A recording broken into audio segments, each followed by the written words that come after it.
have fears of some sort. Some people are afraid of clowns. Some people are afraid of mechanical toys making strange noises. Some people are afraid of the dark. And some people carry these phobias from their childhood well into their adulthood. The three games I want to talk about today, I think were designed to sort of draw this out in us, draw our childhood fears in the grown-up people. The first one, oddly enough, Pied Piper, is based on the story of Pied Piper, except this one does not have a happy ending. The story goes like this. The Pied Piper does indeed save a city from rats, and then the greedy mayor refuses to pay him. So the Pied Piper lures away the town's children until he's paid. And so you are the hero who has to go find the children and rescue them. The story and the setting are not particularly creepy, although there are some very strange, kind of bizarre mechanical puzzles, which I personally really enjoyed because I am a former engineer, and that was a very fun element for me.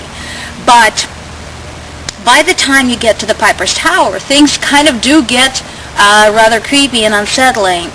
And first of all, he himself is not a very nice, pleasant character and kind of weird looking, but just the stuff that he has there is all very odd, and stuff that you have to do to eventually complete the mission is really strange.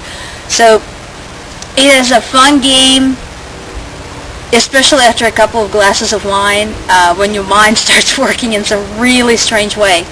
Fun to try.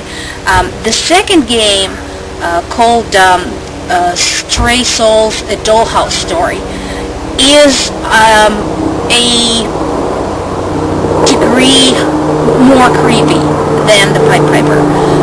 Again, it is a story of disappearance. A woman's husband vanishes in a very strange fashion, and she has to go into the dollhouse that he and his family owned when he was a child and try to bring him back.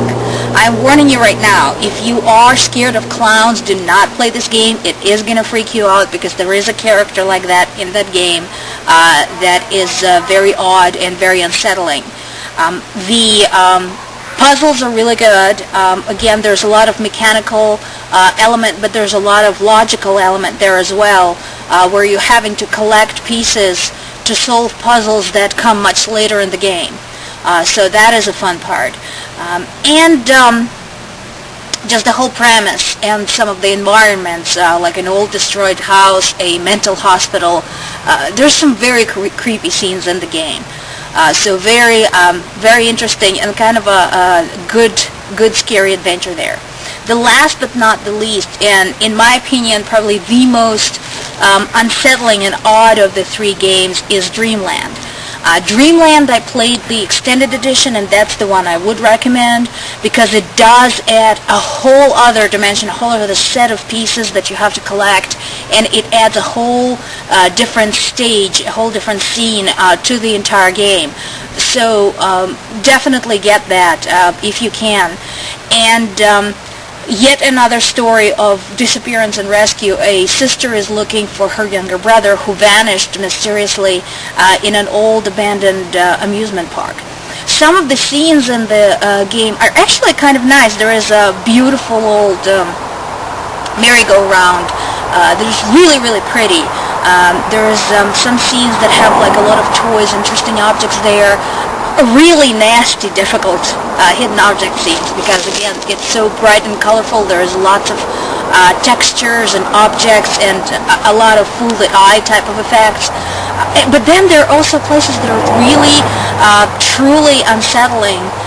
There is a cemetery which is really creepy. There is an old fountain that is kind of strange. So a lot of places like that where things that are bright and colorful and beautiful coexist with something really nasty looking.